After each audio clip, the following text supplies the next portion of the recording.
নমস্কার সকলকে, আমি মাম্পি। তোমরা সবাই কেমন আছো? আমি খুব ভালো আছি। তো দেখো, আমি সকাল সকাল উঠে পড়েছি। উঠে দেখো তোমাদেরকে আমি বাইরেটা দেখাচ্ছিলাম। আমাদের এখানে জানো কদিন ধরে একভাবে বৃষ্টি হয়েই যাচ্ছে। তো তোমাদের ওখানেও কি তাই? আমাকে তাহলে কমেন্ট করে জানিও কে কোথা থেকে আমার ভিডিওটা দেখছো। আমি দেখো সকাল সকাল উঠে বিছানাটা সুন্দর করে গুছিয়ে নিয়ে তারপরে চলে গেছি রান্নাঘরে ব্রাশ করবো বলে। তো দেখো, আমাদের জানলা থেকে জানো তো রান্নাঘরের এই সজনে গাছটা মা বসিয়েছে। সজনে গাছটা দেখা যাচ্ছে, তো সুন্দর সুন্দর পাতা হয়েছে।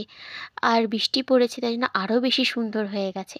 তারপর আমি ব্রাশ করার পর এক কাপ চা খেয়ে নিলাম।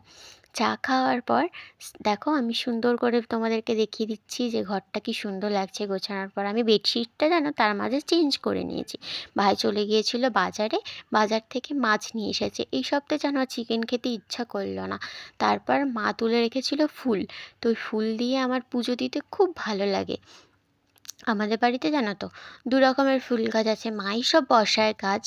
তো মা বসিয়েছে, কি সুন্দর থোকা থোকা ফুল হয়েছে, জবা ফুল। আর ফুল থাকলে, এক ঝুড়ি ফুল থাকলে তো পুজো দিতে মানে এতটাই ভালো লাগে কি আর বলবো। মনটা পুরো ফ্রেশ হয়ে যায়, সুন্দর লাগে তাই না? আর ধূপের গন্ধ আর ধুনোর গন্ধ, আহা, সে তো পুরো স্বর্গ সুখ। তারপর আমি এদিকে পুজোটা করে নিচ্ছিলাম। মায়ের সাথেও তো কিছু কাজে হেল্প করতে হবে তাই না? সকাল সকাল স্নান করা পুজোটা হয়ে গেলে আর কোনো কাজ থাকে না সেরকম। তারপর আর কি, তারপর আমি নিজে ফ্রেশ হয়ে মাথা আঁচড়িয়ে লাঞ্চ করে নিলাম। তারপর রাতে একটুখানি, তারপর ভেজ মোমো খেয়ে আজকে দিনটা শেষ করলাম।